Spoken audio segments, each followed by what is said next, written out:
लोकसभा में स्पीकर ओम बिरला ने विपक्ष के विश्वास प्रस्ताव को मंजूरी दे दी है। मुझे सदन को सूचित करना है कि मुझे श्री गौरव गोगोई से नियम 198 के अंतर्गत मंत्रिपरिषद में अविश्वास प्रस्ताव प्राप्त हुआ है। मैं श्री गौरव गोगोई से सदन की अनुमति प्राप्त करने के लिए अनुरोध करता हूं।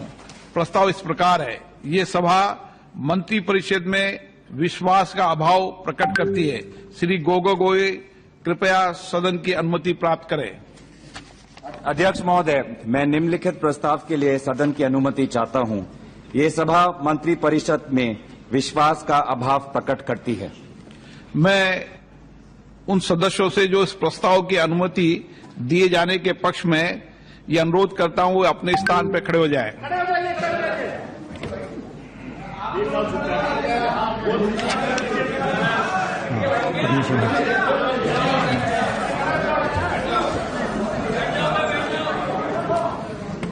इस प्रस्ताव की अनुमति दी जाती है। मैं सभी दलों के नेताओं से चर्चा कर और नियमों के तहत उचित समय पर चर्चा करने की तिथि से आप सबको अवगत करा दूंगा।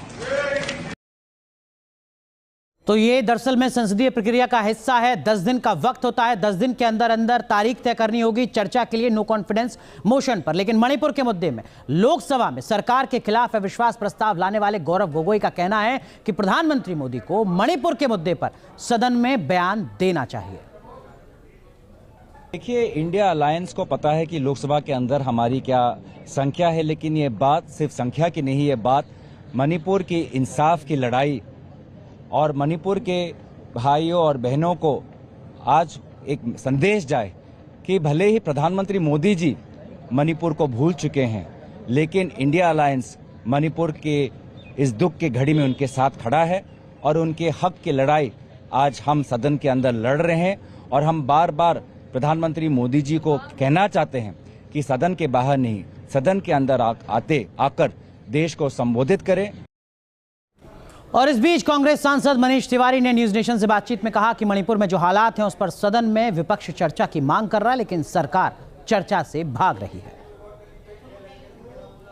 मनीष तिवारी जी खास बातचीत के लिए मेरे साथ मौजूद है। अविश्वास प्रस्ताव सदन के भीतर आ गया है, आगे की रणनीति आपकी क्या होगी, क्योंकि बीजेपी यही कह रही है कि आपके पास तो आंकड़ा है नहीं।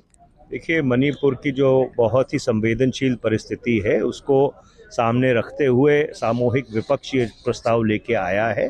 अब इस प्रस्ताव का एक तारीख मुकर्रर होगी और चर्चा होगी और संसद में हम देश के समक्ष अपनी बात रखेंगे। लेकिन बीजेपी का ये कहना है कि इससे पहले भी आप लेकर आए और हारे। देखिए, मणिपुर में कॉन्स्टिट्यूशनल ब्रेकडाउन हो गया है और उस परिस्थिति के ऊपर चर्चा से सरकार भागना चाहती थी और इसलिए मणिपुर की संवैधानिक ब्रेकडाउन को सामने रखते हुए जो उत्तर पूर्व में उसका असर है, ये अविश्वास प्रस्ताव लाया गया है। हमारे साथ मनीष तिवारी थे। मोहित राज दुबे, न्यूज नेशन, दिल्ली। उधर राज्यसभा में कांग्रेस अध्यक्ष और सांसद मल्लिकार्जुन खड़गे भी अपनी तरफ से अपनी बात को कह रहे हैं, लेकिन हमारे साथ वरिष्ठ पत्रकार एनके सिंह जी जुड़ चुके हैं। एनके सिंह सर, ये एनडीए वर्सेस इंडिया राउंड 1 है, नो कॉन्फिडेंस मोशन? जी हाँ, बिल्कुल सही आपने ये फ्रेज इस्तेमाल किया। ये राउंड 1 है और राउंड 1 में चूंकि ये एक्सेप्ट हो गया है नो कॉन्फिडेंस मोशन, तो इस पे चर्चा होगी। यानी मणिपुर एक बड़ा मुद्दा बन गया है, जाने अनजाने में। और जाने में क्यों कहें, एक बड़ा मुद्दा था और इसमें कोई दो राय नहीं है कि जो स्थिति वहां पे है उस पे सदन में चर्चा होनी चाहिए थी। अब ये लॉकजैम जो था, जो अवरोध जो बना हुआ था, ये एक अच्छा तरीका है कि आप अंत में जो ब्रह्मास्त्र होता है विपक्ष के पास वो इस्तेमाल करें। और ये एक तरह से ब्रह्मास्त्र था जो उन्होंने इस्तेमाल किया। ये वो जानते हैं ये ब्रह्मास्त्र अंतिम रिजल्ट कारगर नहीं होगा, लेकिन इशू रेज हो जाएंगे और इशू रेज हो जाएंगे तो विपक्ष को लगेगा। एनके सर, लेकिन संसद की 1 मिनट की कार्रवाई पर 2.5 लाख रुपए खर्च होते हैं। पिछले 4-5 दिन से सिर्फ इस बात को लेकर हंगामा होता रहा कि चर्चा 176 नियम के तहत हो या 267 नियम के तहत हो। चर्चा तो किसी भी कीमत पर होनी थी, किसी भी नियम के तहत होती। क्या वाकई कोई ईमानदार था? नहीं, ये विश्लेषण इतना हल्का नहीं है, इतना हम लोग कैजुअल देखेंगे तो नहीं समझ में आएगा, क्योंकि इशू बड़ा है।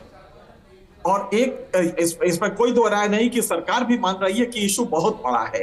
तो अगर इशू बड़ा है तो शॉर्ट ड्यूरेशन जो 176 में प्रोवाइडेड है उसमें आप क्यों कराएंगे, उसमें सब लोग को बोलने दीजिए। तो मुझे लगता है कि यहां पे तो गलती नहीं है, लेकिन हाँ इस पे चर्चा होनी चाहिए। ये सत्ता पक्ष भी कह रहा है, विपक्ष भी चाहता है।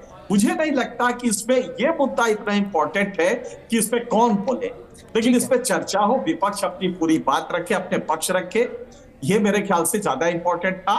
तो यहां पे विपक्ष कमजोर रहा है, लेकिन हम ये नहीं मान सकते कि अगर वो चाहता है कि फुल डिस्कशन हो और 2.5 घंटे में इसको आप निपटाना चाहते हैं तो ये कहीं से वैलिड था। 176 में आप क्यों कराएंगे? अगर वो कह रहे हैं 267 में इशू बड़ा है, ये आप भी मान रहे हैं, तो इसके बाद तो मुझे लगता है कि 267 में कराएं, इसमें आपको कोई दिक्कत नहीं होनी चाहिए। ठीक है। लेकिन इस बीच राज्यसभा में कांग्रेस अध्यक्ष और सांसद मल्लिकार्जुन खड़गे ने अपने अपमान का आरोप लगाया।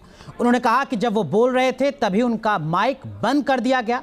वहीं राज्यसभा में केंद्रीय मंत्री भूपेंद्र यादव ने कहा कि विपक्ष जानबूझकर संसद में हंगामा कर रहा है।